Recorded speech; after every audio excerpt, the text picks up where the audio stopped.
Welcome to Parallax, the resurrection of truth, beauty, and goodness. Parallax. So welcome everyone. Welcome to Parallax Poetry Salon.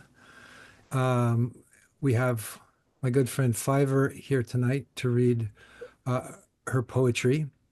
I do a sort of untraditional introduction.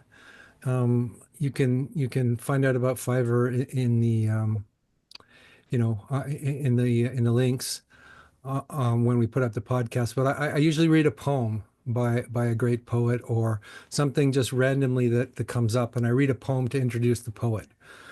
And it's a mysterious link between the poem I'm about to read and the poet who is about to read. I don't know what the connection is, but I'm sure there is one. So this is called Ode to a Nightingale by John Keats. My heart aches and a drowsy numbness pains my senses, as though of hemlock I had drunk, or emptied some dull opiate to the drains. 1 minute passed and leavewards had sunk. 'Tis not through envy of thy happy lot, thou being too happy in thine happiness, that thou, light-winged dryad of the trees, in some melodious plot of beechen green and shadows numberless, singeth of summer in full-throated ease. Oh, for a draught of vintage that has been cooled for a long age in the deep-delved earth, tasting flora and the country green, dance and provincial song and sunburn mirth. Oh, for a beaker of the swarm south, full of the true, the blushful hippocrene, with bearded bubbles winking at the brim and purple-stained mouth, that I might drink and leave the world unseen, and with thee fade away into the forest dim. Fade away, dissolve, and quite forget what thou among the leaves hast never known, the weariness and fever and the fret. Here where men sit and hear each other groan, where palsy shakes a few sad last gray hairs, where youth grows pale and spectre thin and dies, where but to think is to be full of sorrow and leaden-eyed despairs, where beauty cannot keep her lustrous eyes, or new love pine at them beyond tomorrow. Away, away, I will fly to thee, not charioted by Bacchus and his pards, but on the viewless wings of poesy, through the dull brain perplexes and retards. Already with thee tender is the night, and haply the moon queen is on her throne, clustered round by all her starry frays. But here there is no light, save from what heaven is, with breezes blown through the verdurous glooms and winding mossy ways. I cannot see what flowers are at my feet, nor what soft incense hangs upon the boughs, but in embalmed darkness guess each sweet wherewith the seasonable month endows. The grass, the thicket, the fruit tree wild, white hawthorn and the pastoral elegantine, fast fading violets covered up in leaves, in mid-May's eldest child, the coming musk rose full of dewy wine, the murmurous haunts of flies on summer eves. Darkly I listen, and for many a time I have been half in love with easeful death, called him soft names in many mused rhymes to take into the air of my quiet breath. Now more than ever seems it rich to die, to cease upon the midnight with no pain, while thou art pouring forth thy soul abroad in such ecstasy. Still wouldst thou sing, and I have ears in vain, to thy high requiem become a sod. Thou was not born for death, immortal bird, nor hungry generations tread thee down. The voice I hear this passing night was heard in ancient days by emperor and clown. Perhaps the self-sang song that found a path through the sad heart of Ruth, when sick for home she stood in tears and alien corn. That same oft-time hath charmed magic casements opening on the foam of perilous seas in fairylands forlorn. Forlorn, the very word is like a bell to toll me back from thee to thy sole self. Adieu, the fancy cannot cheat so well, and she is famed to do so, deceiving elf. Adieu, adieu, thy plaintive anthem fades, past near meadows over still streams, up the hillside, and now 'tis buried deep in the next valley glades. Was it a vision or a waking dream? Fled is that music, do I wake or sleep? Oh, wow. Okay, so Fiverr, if you could just maybe introduce yourself and then the floor is yours. I feel like people here know me better than I know myself. I really do. So some of you might be kind of confused by Fiverr because they know me as Nadine, and like Fiverr is kind of the name I use for writing. Simply, well, there's a lot of reasons for that, and also just because I kind of like being Fiverr. It's kind of simple to be Fiverr. Introduce myself. No, I really can't. I'm not going to do this. There is a poem that I have about who I am, so we'll get to that, and maybe that'll explain a little bit better. Yeah, perhaps my poetry should speak to that. But I do want to say a little bit. I was thinking a bit about what poetry, what art means to me, and I think that just with what's going on in the world today, I just feel like art and the imagination is just so important to kind of preserve our humanity. I think that poetry, art, is like an acknowledgement, a declaration of intimacy with the world. It's sort of recognizing that we're in this constant reciprocal communication relationship with nature, with the world around us. And I think because we like to control things, that we sort of, and particularly with language, we want to control things. And so we push away that intimacy and we cut ourselves off. And I think that art, when it's really, oh, it can do a lot of things, but it brings us back into that intimate relationship with others and the world there. So I thought I'd start by reading a poem that kind of speaks to that. It's called I Can't Acquire My Life. I can't acquire my life, like I could go to the store and buy a ticket for 11:20 when I'll be having coffee under the street light, up to my rough knees in new white snow. I can't buy a ticket for when, under the bell tower, 7 petals will surely be floating down like feathers from a brambled rose.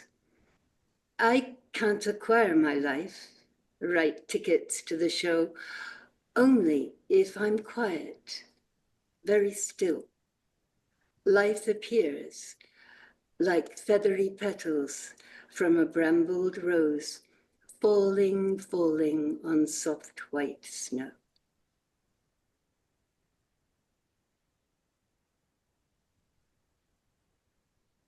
And the next one I'll read is, it's a bit cheeky. It's kind of like I'm irritated with somebody, like maybe he was a boyfriend or something like that.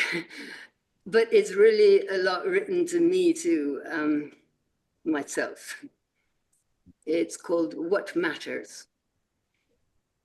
It doesn't interest me if the events of your day fall into neatly sewn niches. I don't care either that meditation cool squares your chest, steadies your gaze, or even if you have, what do they call it? A sacred commitment? No. What I want to know is if you can father an angel. I want to know if, when your heart gets rustled by fluttering wings and you hear on the air a tiny voice quivering, that you absolutely don't stop a process. But what matters to me is if, in that instant, you know what to do, that you know you have to let everything you've ever done go, that you have no choice, that you must offer up every serious move, every learned word as chariot to give life, to give your life for your wild angel child.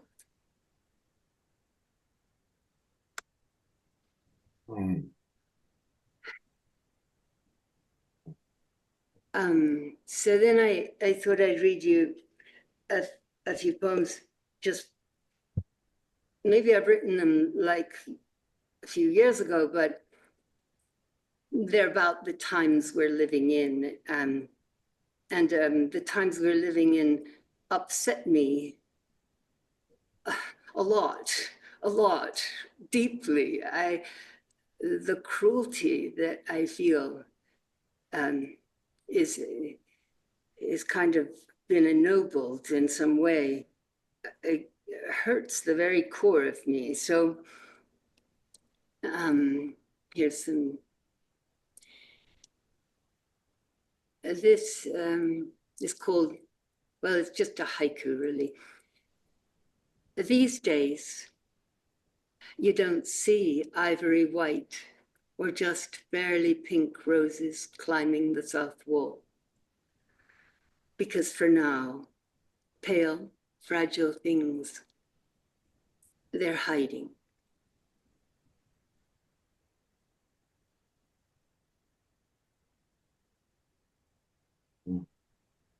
And the next one is,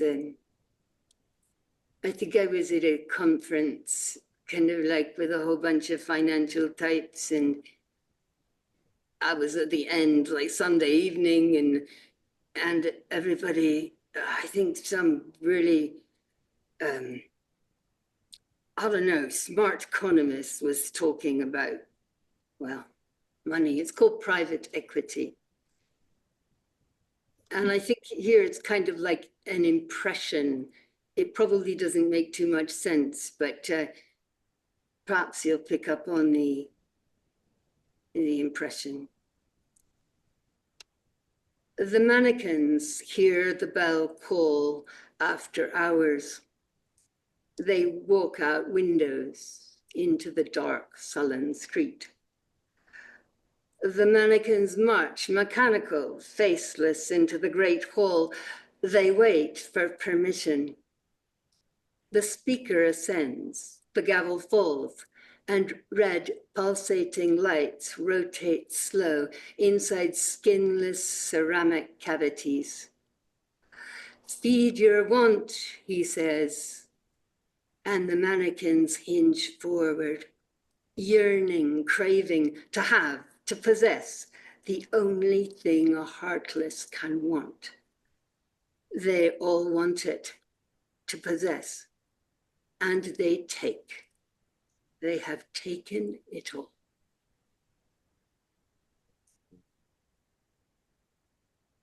And then this one is kind of like maybe consolation, like what might happen to really totally selfish people. It's called Poetic Justice. Pity the narcissist. He has written the final act, a soliloquy recited on a forgotten stage to an audience of one.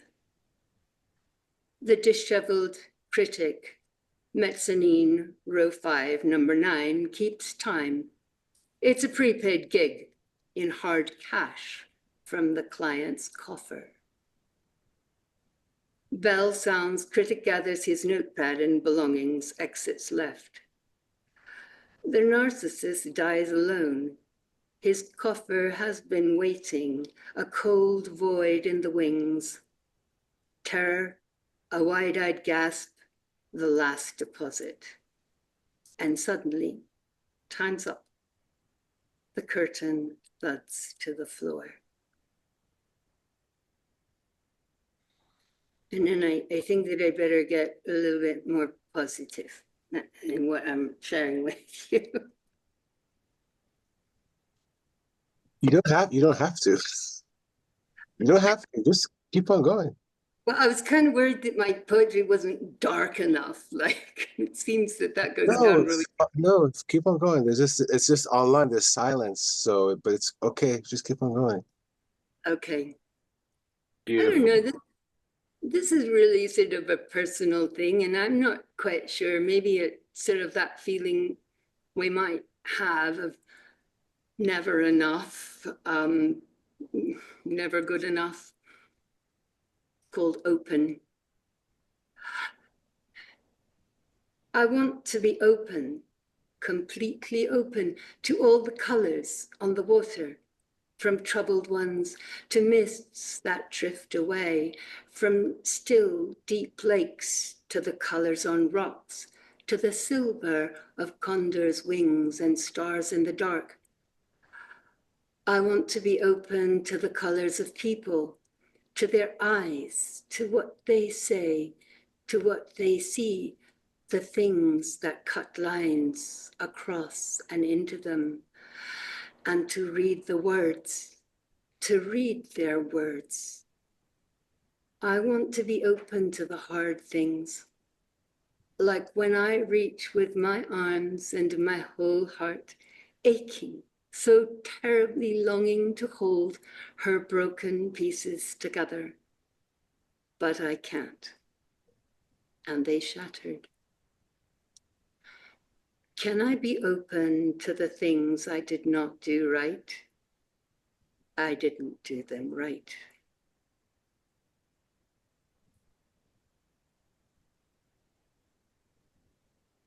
Mm. And then this is a poem, and I'm so glad Marilyn and Raphael are here because they'll know what's going on here. It's called Initiation, and I think it's about like, we all feel fairly secure up to a certain point, and then something happens to us in our lives that's sort of like a core wound, or, you know, kind of from then on, things aren't quite the same. So initiation. They are the grey woolen ladies from Chelsea, escorts to the track, carrying wicker baskets filled with tiger lilies and peppermints. We are the children, climbing into the cavernous belly of car number 43, torn lilies pressed in small sticky palms. We grip the remnants. Gravesend, Farningham, Soul Street. At 7:07, the train snakes away from the empty station, and a child stands by a labeled case, waiting. You are the wide-eyed stray at the crossing, knowing that now it's time. This is your time. Well, lines, of course, get crossed from America. The cabbie has forgotten.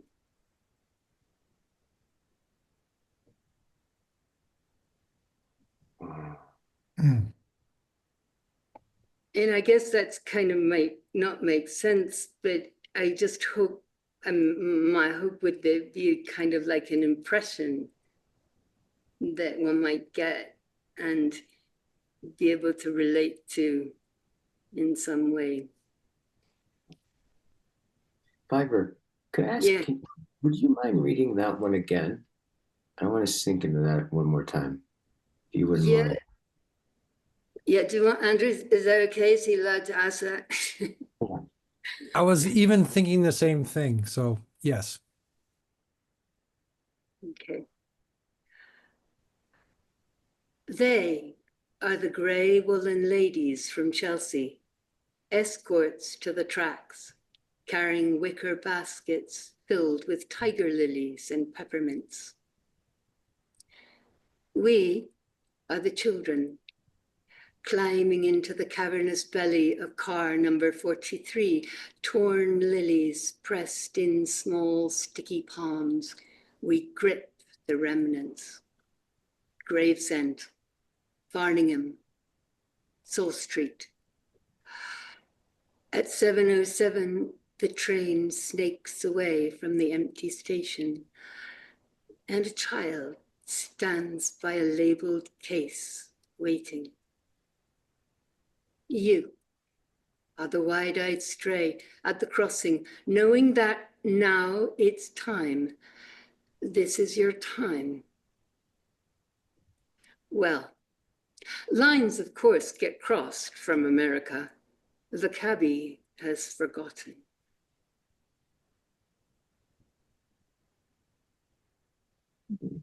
Mm.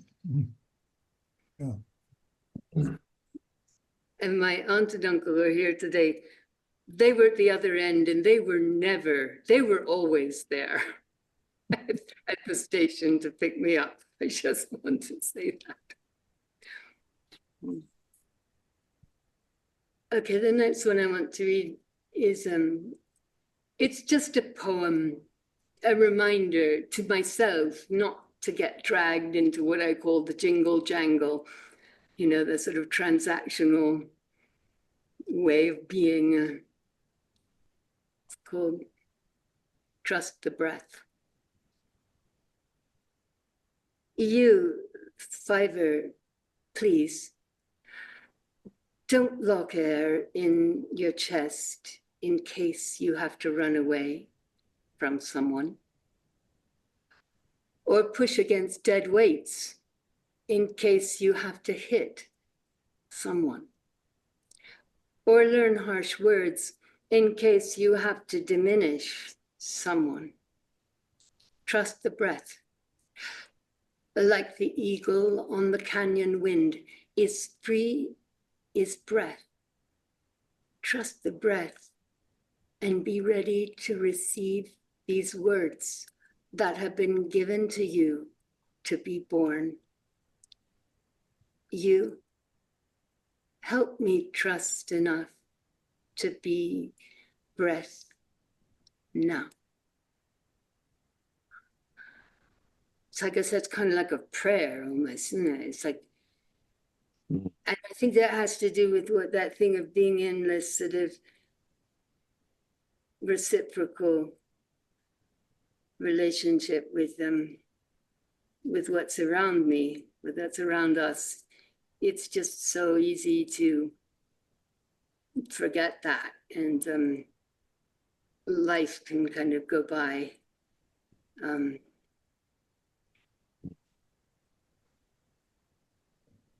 So I go to a lot of love poems too, like, you know, kind of about boyfriends, that kind of thing. But this is one kind of like, there's 50 ways to leave your lover. But this is called Go Now. Go now, leave me. Walk away from here into the morning. Let soft pink light wrap around your wounded form. Let the white wings of seagulls brush across your cheeks. Wade out into the blue water. Go now. Walk out into the morning and give it what it has waited so quietly for all these years. Leave me. Walk away. Let the morning take you into itself and love you, because it will.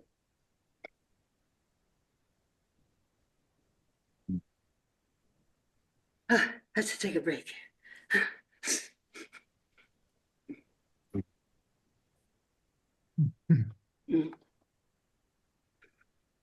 Then I thought as well, because I don't think that, at least I would hate to take my writing or my poems too seriously. And I guess I love like the Sufi poets and Hafiz and all those people, because it seems they just have such fun writing their poetry. It's not like the sort of British, the sort of English, like all very sophisticated.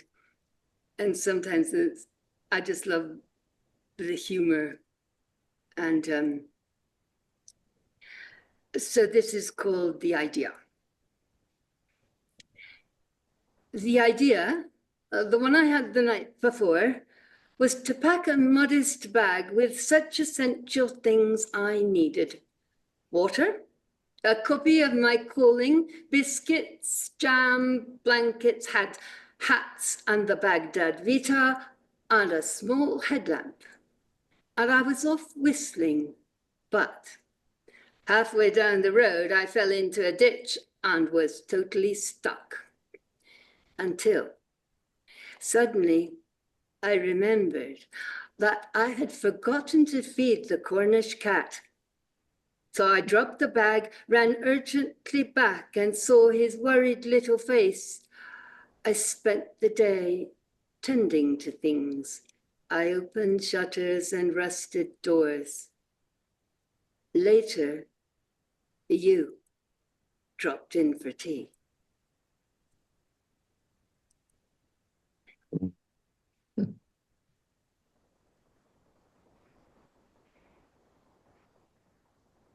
I think I'm almost at the end because I get this sort of feeling that, oh God, this is a lot. So let me see. So I read this one. 2 more, okay? This is like the one about who I am. It's also kind of tongue-in-cheek. Like the question, isn't that a question that lots of kind of spiritual people ask themselves? Like, who am I? Or what am I? Anyway. What am I, if not my just had thought? Aha, that's it. What I am's a dot that back in the day into the vast of space got cast away and for epochs wandered lost across the endless cosmos until finally the dot decided enough is enough, that it would rather stop, sit still on the ground, and that the world spin round, which is when it found I am. I am the all and the naught, the alpha, omega, the cross point too, for the infinite lines that trace times past, times now, present, and time not yet. But hang on, wait a sec.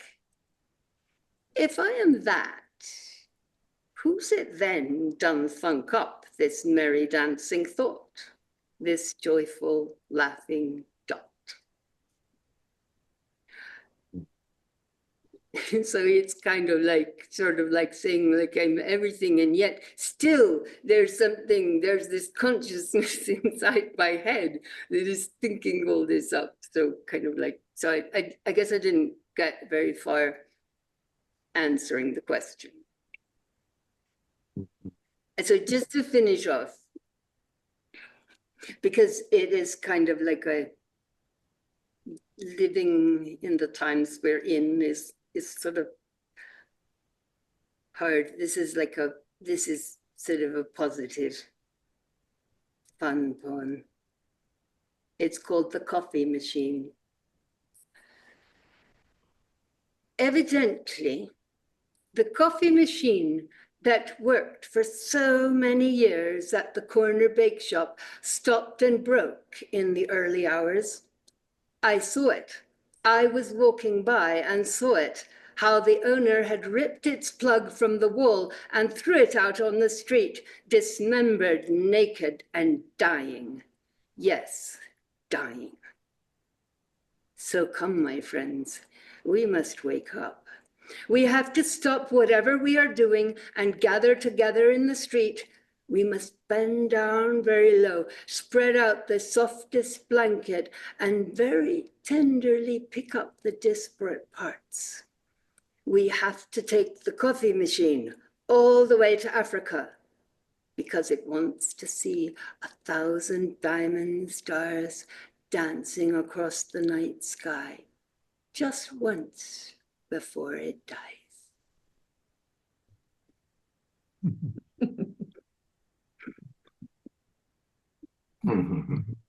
It's kind of like, I think I wrote down in about 10 minutes, I was doing some workshop to improve myself, and we were supposed to write a poem, right? And I actually walked by and I saw this coffee machine, so I said, well, and I don't know, I kind of like it because it's sort of like, there's always probably a poem right now that could be written, like in the air around us, except, you know, we're not hearing it, right? I'm not hearing it because maybe I'm worried about about being recorded or something like that. There we are. Well, thank you so much, Fiverr. That was wonderful. I had just a few thoughts, like general thoughts about your poems, and one is just the gravity and the lightness simultaneously, which is kind of beautiful. And also the fact that you talked about impressions, and some of the more powerful poems are impressions, and we don't know what they mean. And I didn't know what you mean the first time when you said the cabbie has forgotten, and it kind of stopped my mind. So I like the ones that are full of pathos and beautiful, but I also like the ones that are just bizarre and playful. And so thanks a lot. What we do right now is we kind of just open things up and have a loose conversation, an open mic.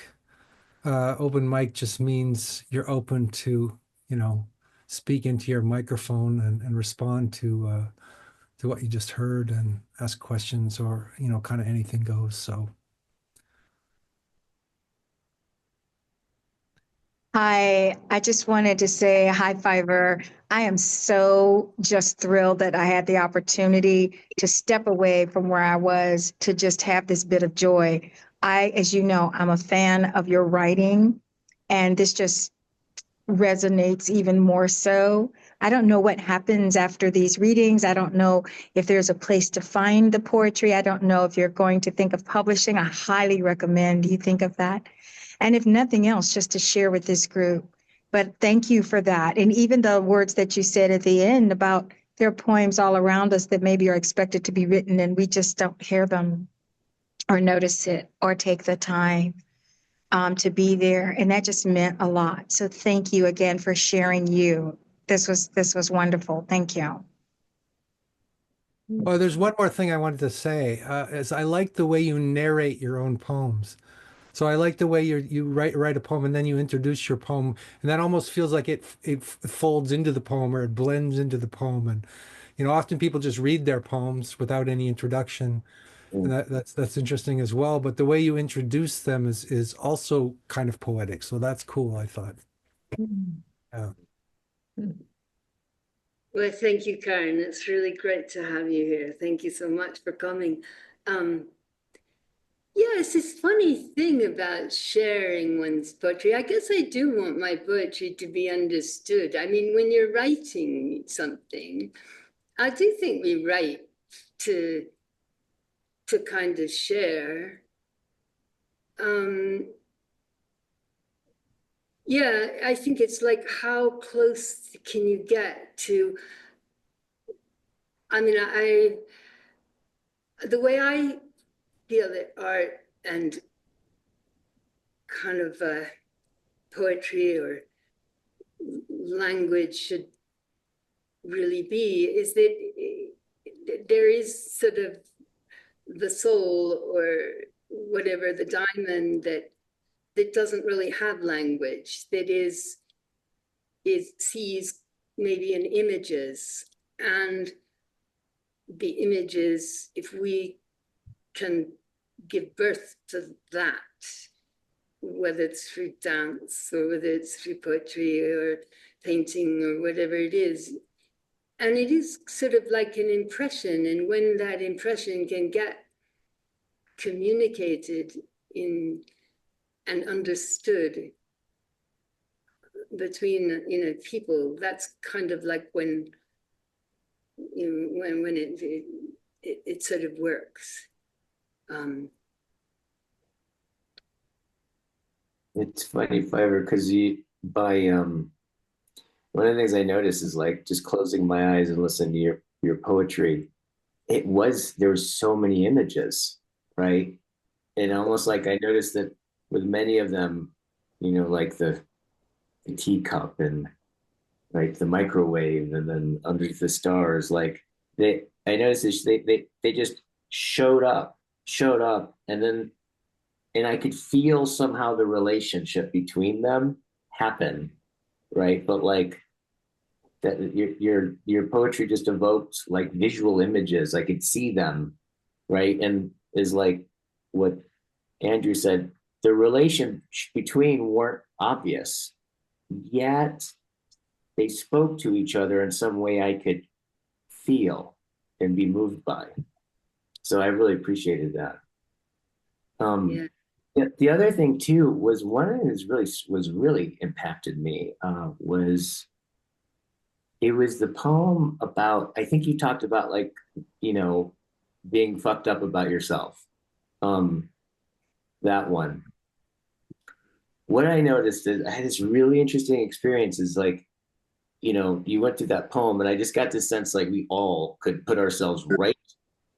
We could have all written that poem, right? Like and so I found myself in first position, like almost reading that poem as you read it to us as if I wrote it, right? So like you really put me in the driver's seat of being that person you were referring to in the poem.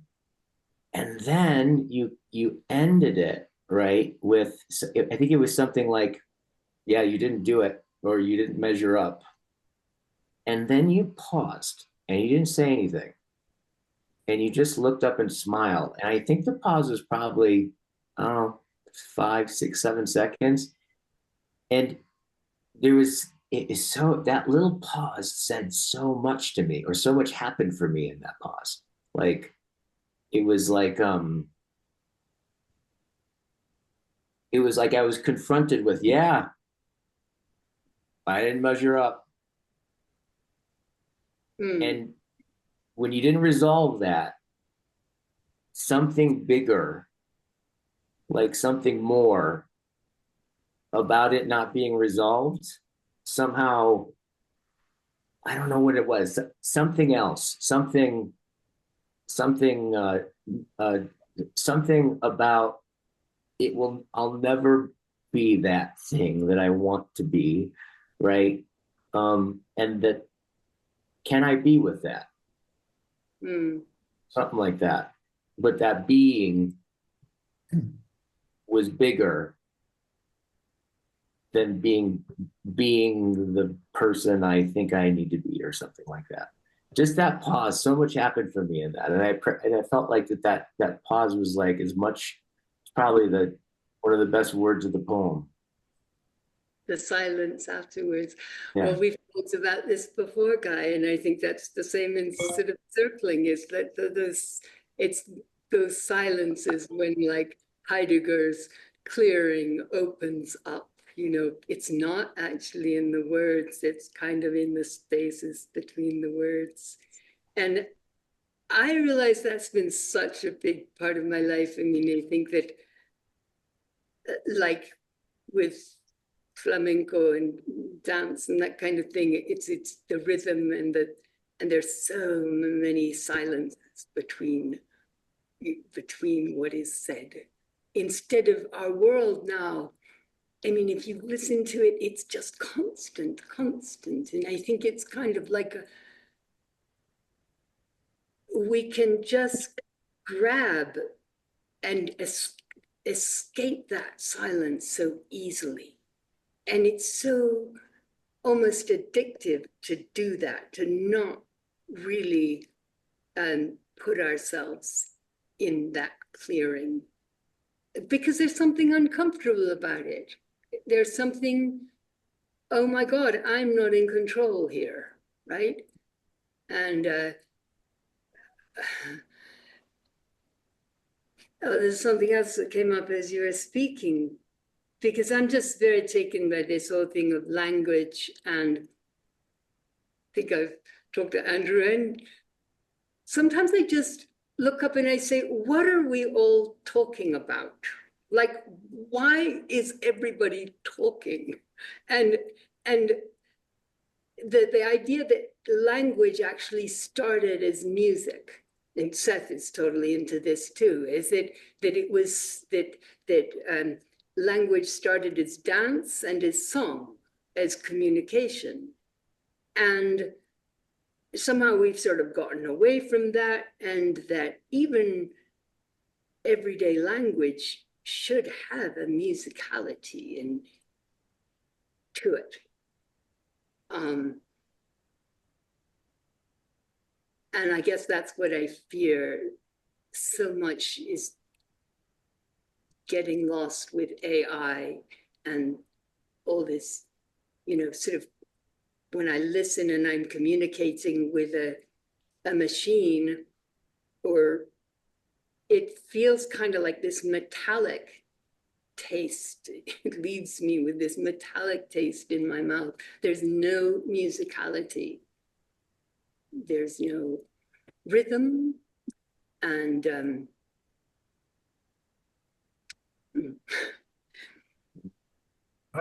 I think I wanted to make a comment. Because I understand what Guy was saying. I was thinking of something just before you spoke, Guy. And what I've noticed about your poetry is just there's the notion of an enigma, the sense of enigma, as opposed to, I would replace enigma with Heideggerian language, like a clearing. I think it's more than a clearing. It's just the enigmatic nature of it, the way simple everyday experiences, written or read in a playful fashion, become enigmas. So I don't know if we're here to understand what you wrote, but to share the enigma, like that you were able to apprehend or express in the work. And I think that's the thing, like the question of communication. I mean, what are we communicating? I mean, I think there's a lot of communication. There's this obsession with communication, but the notion of the enigma, something that's enigmatic, is something that we cannot obviously control, and it's something that is that pushes us into a situation where we have to lean in, we have to hear, we have to listen, we have to lean into it, and that is really what's missing. What if people aren't leaning into anything? It's just they're communicating, they're talking, they're listening to their own echo, but there's no enigma. This notion, the enigma just changes our relationship to time, to the space around us, to ourselves. We realize that we're here, and that's perhaps what's terrifying about it. Realizing that you're actually present, that you're here, that we're here, that the world is here, that there are things around us that we don't understand, that our perceptions are alive, life is here. And I think that's perhaps just the fear of life as well that I experienced today with this whole AI and the obsession with making noise. It's just that's what I came away with, mainly with just the notion of enigma and an enigmatic kind of experience that you express in your work. That's the comment I wanted to make. Thank you. I like that word, enigma, again. There's a couple things that I wanted to say, and one is when Guy talked about the non-resolution, and you talk about the enigma, I think I realized it's a key to my kind of frustration with some of the forms that I'm working with, be it like prose or even like writing a song or something like that. For years and years, I wrote songs, and a song has a kind of form to it, and you try to fit everything into this form, and and often it's too perfect or it's too formed. It's too formed, so it's lacking this enigma. So I wanted to just throw it away and move into poetry because poetry is more open-ended. It doesn't have any kind of like there's a the boundaries are mysterious. The the form is mysterious in some kind of way. I guess unless you're working with like a sonnet or something, but I like this mysterious form that's just and I like the non-resolution. I'm like, yes, that's what I have to do if I'm gonna make music from language, is not lead to any kind of resolution, conclusion. This is it. It's more like the opposite. It's more like it to sort of be hanging over that enigma or abyss or no thingness or sort of the thing that awakes your senses up. It's a kind of a shock, but it's also a beauty at the same time, like Rilke's Terrifying Angel or something like that. Hmm.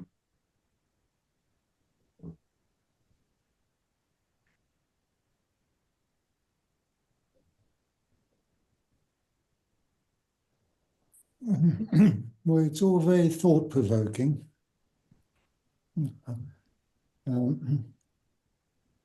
Imagination and instinctive knowledge. Anyway, it's wonderful to hear all of you, isn't it? Yes, Wonderful. it's really very moving. Yes, and I think because my memory is not very good at my age, it would be nice, Nadine, if you could send it to us in words. And I know it won't be the same because to read the words won't be the same as hearing it from you. But anyway, it'll remind me of this evening. We're also putting up a podcast, by the way, of this. This was recorded, so you can listen to it again. Did you hear that? It's recorded, so we can. Oh, it's recorded. Oh, right. Yes, Okay. exactly. Fine. Okay. That's very moving. Well, thank you very much for inviting us to this very special Yes. occasion. Thinking, I'll be Thank thinking you. about Thank you both for coming. Both of you. It's lovely to see you. Yeah. Really special. I'll take care. You take care. Lots of love. Bye-bye.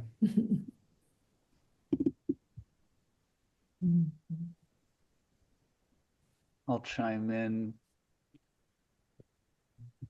And Master. a funny thought. Oh, can you hear me? Yes. Yeah. I was thinking these poems remind me of Fiverr. It's been some time that I've been with you, but that made me think, I'm not actually someone who has so much poetry in my life, at least not reading poems or hearing poetry, but like you're, I think, the one poet that I know. And so I just started thinking about being with you in conversation, but how you show up there, and it confirms that title, like, oh yeah, Fiverr, well, she's a poet. And so as I was listening, well, I'll say I had a question, like something I got curious about. I'll do that at the end, so I'll come back. But just wanted to say one thing about the enigma or the clearing or the unknown or the pause. And I'm thinking of one of the few poets that I know something about, Janswicki, and she speaks about how, about the precision of poetry. Like, so if we're trying to talk about something that's invisible or can't be tracked, well, if we try to use scientific language, it's really hopeless. But actually, if we use the language of the poet, we can start to become more specific in a way. And I just felt some of the, like as you were reading, I almost felt like the slope of the shape of the words in the air and the precision. And I think it's partly your reading voice as well. But back to just being with Fiverr and being with you and hearing your poems, I started to wonder, like,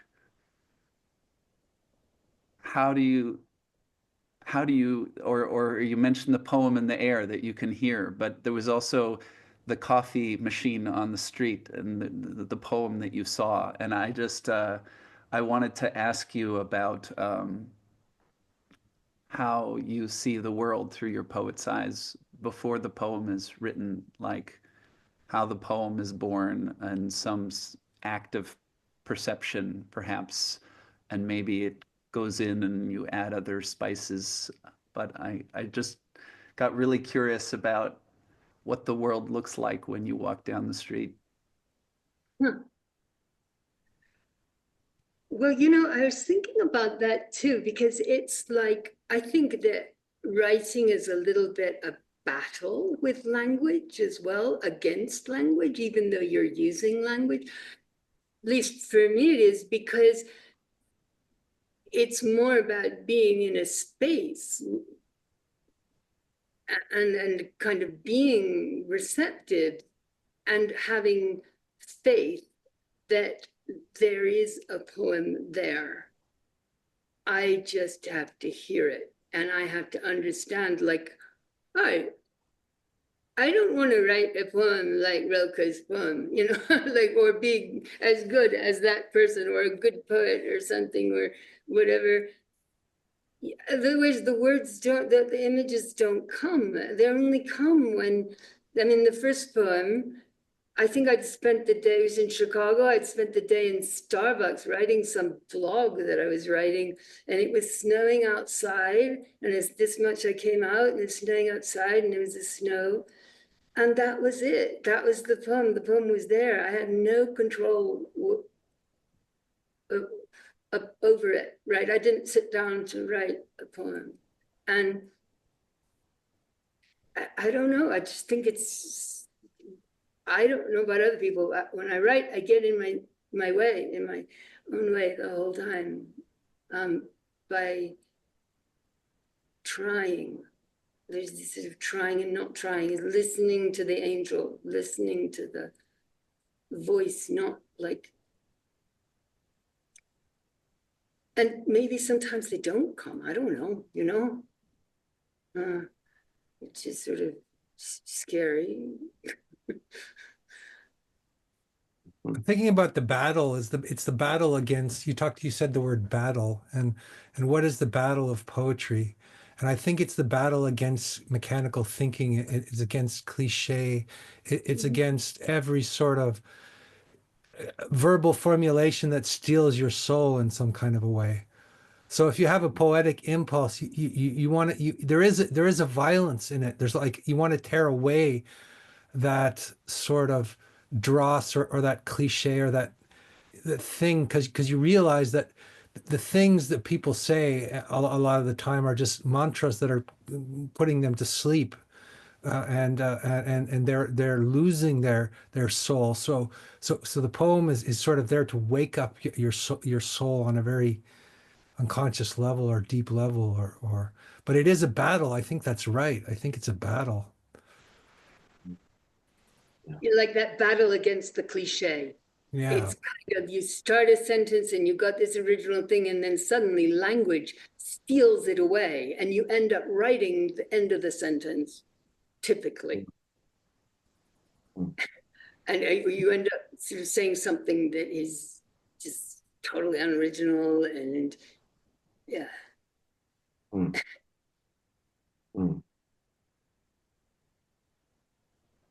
Seems like something about the poem, at least in what you described with the snow, like it's almost like something, it's almost like the world comes in and reaches you. But so tell me, it's kind of like you can't make that happen, right?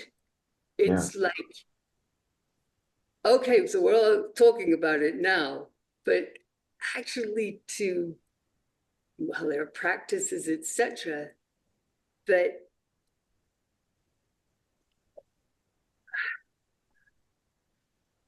Well, I mean, I've always said like circling is a little bit like that there's, you're writing a poem there, ideally. You know, there's a poem inside that person, and can I see that poem? Can I hear the poem that is trying to be born within that person? And my experience is like you just put the pen on the paper or just get the typewriter and do it, and then it happens. Like if you try to create any ideal situation or any context or any, if you try to ritualize it in some, you know, in some contrived way, that doesn't work. It's like it's the hardest thing in the world in a way, but you just have to kind of do it. You just have to open yourself up to that voice. And so that the practice is kind of like, I remember Nick Cave, the musician, saying that, like, you know, what's your creative process? And he says, you know, I put on a suit in the morning, I go to work, and then I have, you know, I go to lunch, and then I come home, and 9 to 5, you know, that was his creative process, this sort of wild man poet. So it's just a question of just doing it, and not, you know, and that is attending the muse. It's kind of like the work. Yeah, and sometimes actually I have to write badly. Like I have to write, the ego has to write, and just so it gets tired out, right? And particularly if I've been written for a long time, it's just okay. Well, I mean, that Rilke said, and I love this, like he would sit down at his desk and there'd be 2 pads of paper on either side of him. And most days he would just pick up one side and he would write a letter. And then on some days when really he was ready to write the poem, he was able to write the poem, but he would always write. You know, he would always do it, is the practice, kind of like,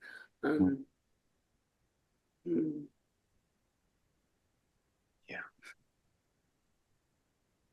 I was also moved by the poem where you say, go, you know, to the man and go into the morning, because that gives me another clue to poetry. Like it's the unthinkable, or, you know, that's being expressed in a way, you know, that somebody could leave your life, you know, that's close, and then giving the generosity of that moment, rather than going into a bitterness or whatever, you know, attendant, you know, thing in those kind of moments of leaving somebody, or just leaving, the moments of leaving are just like the most intense moments of our lives in a way.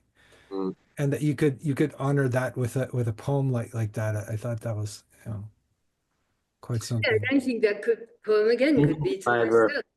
I have to check out. I have to get to another appointment. Goodbye, everybody. It was really great. Thank you, Fiverr, so much. Thanks, Hi, guys. Guy. Nice to see you. Yeah. No, I was saying I think that poem could be to oneself as well, to be able to leave, I don't know, losing something or anything, and then going back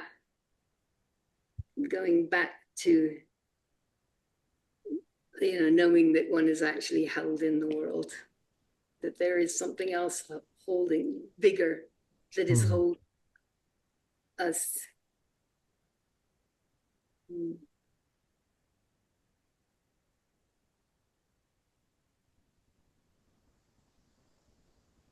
Maybe that's a nice resolution to the evening. Does anybody else have anything burning they want to say? Or I have something to say. I don't know what I'm going to say, but I just feel the impulse to try this. Just about because you talked about it being a battle, and I mean it's easy to just say it's a war because it's just like it's a very long, there's so much distance and so much space and so much time involved in this. And what I find fascinating about poetry is, and I don't really think it matters if you write every day or if you have a practice, but it's just like the sense of, if I could say, like of a vocation of just listening for the moment when it's necessary for you to actually write. There are times when I go through periods where I just don't write, but I always know in the back of my mind, I feel it, that there's something there, like talking about the idea of falling, but there's something holding you in spite of the fall of apparently not writing or of not, or failing to write what you consider relevant. So I find it very interesting how when you actually reach that point, when the enigma returns, it's as if everything were resolved. Time, whether you wrote or not, there's a kind of unity in time and space, and whether it took you 10 years to do it or it just came out that way, it doesn't really matter. It's just this beautiful feeling that of meaning and living that kind of life. So I experience it as being a poet is a kind of vocation in a way. It's a kind of responsibility that you've taken, but you are also not in control of it. So there's something so fragile and beautiful about it, especially when the enigma occurs like that, when the gift occurs. So that's what but I'm just rambling, but just thinking about the whole act of writing or the pretense of it being fascinating in a way, and it's a gift. It's a wonderful. Do you think you can evoke the enigma? Yeah, I mean, that depends on, but create a poetic movement like surrealists try to evoke it. There's so many ways to try to Maybe that's what we're doing now. We're trying to evoke the enigma. That's what we're doing basically here. This is what it's about. This is what it's about anyway.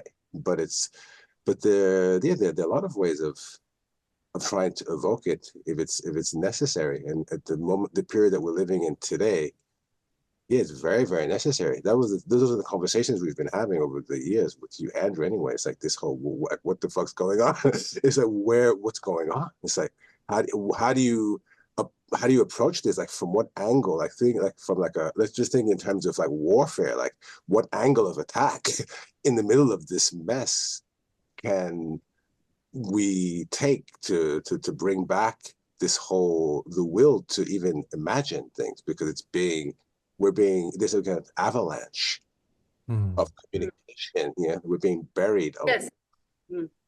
So it's very, very urgent. So so it's urgent, and yet you can't rush. Like, so what you're saying is that time it's not linear time, it's kairotic time. It's exactly, poetry doesn't follow ordinary time. Poetry doesn't belong to ordinary time in a way. Yeah. Art in general. Yeah, art in general. In general. Yeah, I think poetry is sort of art aspires to poetry, right? So poetry is almost like the substrate of art. And the pinnacle. Yeah. There's something, and the last thing I'll say, no matter who you are, whether you're a child, whether there's something just incredibly, a sense of okayness when one has written something that is true, that is real, and one has expressed the time and there's just this, I said something true, even if it's 2 lines. But you have to be able to accept it too. You have to be able to accept it. The things that we say that are true that we don't accept, or that we have a hard time accepting, part of the process too. Yeah, well, maybe there's part of us that's always true, and then there's this sort of ego or this, society and, the id and the ego It gets in the way, right? that gets in the way of the thing we know is true. Yeah. But then we fall into forgetfulness and inattention, and we're as far as possible from poetry, and then poetry comes back and we're like, oh, there it is, Mm, you know. mm. Yeah, and there's shame as well in it. I mean, how many songs have you written that you thought were like crap, but that turned out to be great songs because you didn't accept them. Or the other way around. I thought I got it this time, and Yeah, I yeah, haven't got it. There's something not right here, or yeah, something not fulfilled. yeah. You have to fulfill, like when you say the truth, that means it's a full expression of the truth, right? It's not a half truth. And that's very hard and very easy too. Sometimes it's just effortless, but Mm, um, it's like a paradox. It's very hard and very easy at the same time, I feel. mm. Oh,